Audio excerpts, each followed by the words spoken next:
সকাল আমার প্রিয় বন্ধুরা, সবাই কেমন আছো? আশা করছি সবাই ভালো আছো, সুস্থ আছো, আর আমরাও খুব ভালো আছি।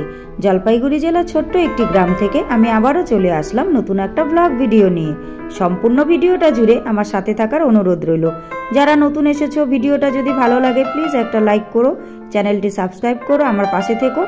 আর যারা আগের থেকে সাবস্ক্রাইব করে রেখেছো, আমাকে সাপোর্ট করেছো, তাদের জন্য রইল অসংখ্য অসংখ্য ধন্যবাদ। আজ হলো মঙ্গলবার, আর এখন বেলা বাজে সকাল 8টা। আর এখন থেকেই আমি তোমাদের সবাইকে সাথে নিয়ে আজকের ব্লগটা শুরু করে দিয়েছি। তো বন্ধুরা দেখো, আজ কিন্তু অনেকটা বেলা করেই ব্লগটা শুরু করেছি। কারণ কি বলতো, আজও সকাল থেকে বৃষ্টি পড়ছিল। আর এই বৃষ্টির মধ্যে উঠতেও লেট হয়ে গেছে বলতে সকালে একবার উঠেছি, কিন্তু যেহেতু বৃষ্টি পড়ছিল কাজ টাজ কিছুই করতে পারবো না, সে কারণে আবার গিয়ে শুয়েছি। তারপর উঠতে উঠতে প্রায় 7:30 বেজে গেছে। এবার 7:30টায় উঠে সকালে যাবতীয় কিছু কাজ সেগুলো আর তোমাদের সঙ্গে শেয়ার করিনি, মুখ ধোয়া, ফ্রেশ হওয়া, এগুলো সব কিছু। তো এগুলো সব কিছু শেয়ার না করে একদম ডিরেক্ট বিছানা গোছানো থেকে তোমাদের সামনে এলাম। তো এই ঘরের বিছানাটা আগে মায়ের ঘরে এসছি। মায়ের ঘরে এসে মেয়ে যেহেতু ঘুমিয়েছিল, আমি এসে ডাকলাম, মেয়ে উঠে পড়লো। আর উঠে একটু আদর চাইলো। আসলে কি বলতো, বাচ্চারা একটু মায়ের ভালোবাসা স্নেহ চায়। আর ও তো ছোটবেলার থেকে মায়ের ভালোবাসা তেমন একটা পায়নি, কারণ আমাকে কাজ করতে হতো আর ওকে রেখে চলে যেতে হতো। ওর যখন 5 মাস বয়স তখন থেকে আমি ওকে রেখে কাজ করতাম। তো সে কারণে ও হচ্ছে আমাকে আমার ভালোবাসাটা খুব একটা পায়নি। ওর ঠাকুমার কাছেই বড় হয়েছে, আর ঠাকুমাকেই বেশি ভালোবাসে। আর ঠাকুমার কাছে তাই তোমরা হয়তো দেখো, মেয়ে আমার সঙ্গে থাকে না, ও ঠাকুমার সঙ্গেই থাকে। শত চেষ্টা করলেও ও আমার সঙ্গে থাকে না, কারণ ও ছোটোবেলার থেকে 5 মাস বয়স থেকে ও ঠাকুমার সঙ্গে থেকেছে। তো সে কারণেই আর আমার সঙ্গে থাকতে চায় না, তবে একটুখানি ভালোবাসা চায়, জানো তো। তাই হচ্ছে ওকে একটু আদর করলাম, আদর করে বিছানা থেকে তুলে তারপর 3টা বিছানাকে গুছিয়ে নিলাম। গুছিয়ে নিয়ে মেয়েকে মুখ ধুইয়ে দিলাম। আসলে বাচ্চা থাকলে না অনেক কাজ, জানো তো, কাজগুলোকে কাজ মনে হয় না, আর কাজগুলোকে চোখে দেখা যায় না, কিন্তু সারাদিন ধরে কাজ করতে করতে যেন সময়ই পাওয়া যায় না। তো তার মধ্যে থেকেও সময় বের করে নিতে হয়। তো তাই মেয়েকে মুখ টুক ধুইয়ে দিলাম। ধুইয়ে দিয়ে এই যে মেয়ে ঘরে চলে এলো। তো এখনও টিপটিপ করে বৃষ্টি পড়ছে। উঠোন টুটনগুলো ঝাড়ু দিতে পারবো না, বাসি উঠোন এখনও রয়ে গেছে। যেহেতু এখন সময় আছে, তো প্রতিদিনই না আমি কোনো না কোনো সময়ে 1 ঘন্টা হোক কিংবা আধা ঘন্টা হোক সময় বের করে ঘর দোরগুলোকে একটু গুছিয়ে রাখার চেষ্টা করি। তাই আজকেও তাই করেছি। যেহেতু এখন বৃষ্টি পড়ছে, বাইরে তেমন একটা কাজ করতে পারবো না, চাটা খাওয়া কমপ্লিট হয়ে গেছে।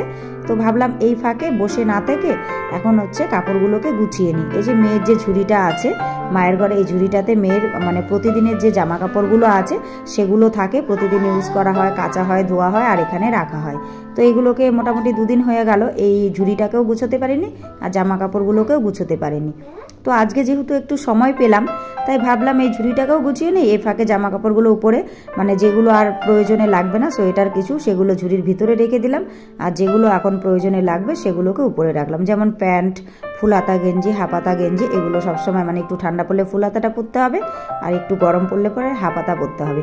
সে কারণে এগুলোকে গেঞ্জি উপরে জামাগুলো সব এক সাইডে, আর প্যান্টগুলোকে এক সাইডে রেখে ঝুড়িটার উপরে রেখে দিলাম। রেখে দিয়ে ঝুড়িটা গোছানো আমার কমপ্লিট হয়ে গেল।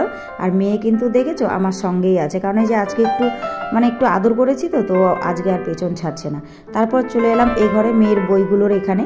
তো মেয়ের যে বইগুলো রাখা হয়, এটাও যেন 2 দিন ধরে সময়ই পাচ্ছি না, এদিক সেদিক কাজ করতে করতে সময়গুলো পাচ্ছি না। তাই আজকে এই সময় করে এটাও গুছিয়ে নিচ্ছি। সেন্টার টেবিলটা, এই টেবিলটার উপরেই মেয়ের পড়ার বইগুলো থাকে, যেগুলো অপ্রয়োজনীয় বই, গত বছরে কয়েকটা বই আছে, তো সেগুলোকে আর অন্য জায়গায় রাখা হয়নি। তো সেই বইগুলোকে আলাদা করে রাখলাম, আর নিত্য ব্যবহারের বইগুলোকে আলাদা করে ব্যাগ ট্যাগগুলোকে সুন্দর করে গুছিয়ে রাখলাম।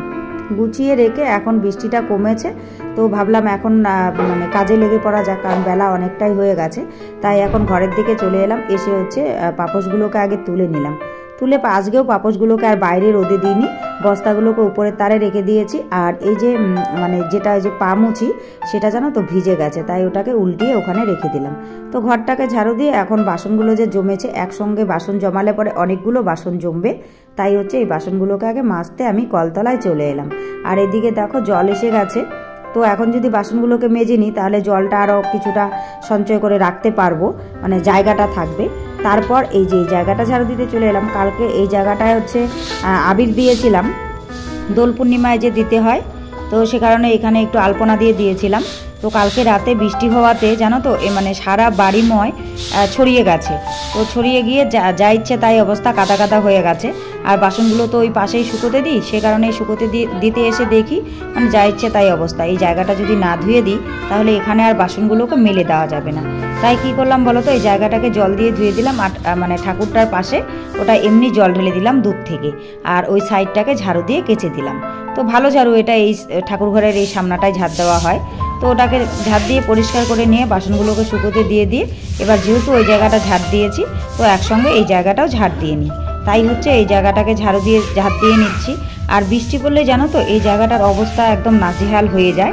তখন যদি ঝাড়ু দিয়ে পরিষ্কার করে না দেওয়া যায় না, তাহলে আর এই জায়গাগুলোতে পারানো যায় না। দেখেছো কি একাকার অবস্থা। জানো তো এই জায়গাটাও ধুয়ে দিতে না বেশ অনেকটাই জল লেগে যায়, আর এই জলটাকে আমাকে ধরে রাখতে হয়। তো তারপর গেলাম এখানে, এই যে গামলাটা এখানে জলের বসিয়ে দিয়েছি, এটা না ভরে গেছে। আর এই কলটা যদি আমি উঁচু করে দিই তাহলে জল পড়ে না, একটু নিচু করে দিলে পরে বেশ জল পড়ে। সে কারণেই নিচু করে গামলায় বসিয়ে বালতি দিয়ে বাকি সবগুলোকে পরিষ্কার করি। তো সে কারণে আমাকে বারবার জল আসলে পরে কলতলায় আসতে হয়, আর সেখানেও না অনেকটা সময় লেগে যায়। কিন্তু কি করা যাবে বলো, সারাদিনের জন্য জল সঞ্চয় করে রাখতে গেলে তো আমাকে এটা করতেই হবে। তারপর এদিকে চলে এলাম মানে সোজা উঠোন ঝাড়ু দিতে। আর দেখো বাইরে কি সুন্দর রোদ উঠেছে, দেখেছো? আসলে সকাল দিকটায় বৃষ্টি পড়ে তারপর আকাশটা এত সুন্দর পরিষ্কার হয়েছে বলার মতন না। আর পরিষ্কার হয়ে রোদ উঠে গেছে, আর কিছুক্ষণ রোদেই উঠোনটা প্রায় শুকিয়ে এসছে। তাই হচ্ছে উঠোনটাকে ঝাড়ু দিয়ে নিচ্ছি। আর দেখো পাতার পাহাড় জমেছে। এদিকে উঠোন ঝাড়ু দিতে একটা জিনিস খেয়াল করেছো? দেখো কর্তামশাই সকালে যে বেরিয়েছিল মাংস টাংস নিয়ে বাড়ি চলে এসছে। এসে এদিকে এসে হাত মুখগুলো মানে কলতলা থেকে ধুয়ে গেল, কারণ বাইরে থেকে এসে হাত মুখ না ধুলে পারে না, আমাদের কেউই ঘরে ঢুকতে পারে না। এটা আমার মানে শাশুড়ি মায়ের নির্দেশ আর কি, বাইরে থেকে এলে আগে হাত মুখ ধুয়ে তারপর ঘরে ঢুকতে হবে। তো তাই হাত মুখ ধুয়ে নিল। আর ঝাড়ু দেওয়ার সময় দেখলে তো একটা শালিক আমার পাশে ঘুরঘুর করছিল। শালিক পাখিগুলো এরকমই করে। আর যেমনি শালিকের অত্যাচার তেমনি হচ্ছে ঘুঘু পাখির অত্যাচার। মানে ঘুঘু পাখিগুলো যতই মানে ইয়ে করে দিই আর সারা বাড়িময় ঘুরে বেড়ায় আর কু কু করে ডাকে। তো তারপর এদিকে ঝাড়ু দেওয়া কমপ্লিট করে চলে এলাম আমি ঘরের দিকে, ঘরগুলোকে মুছে নিতে।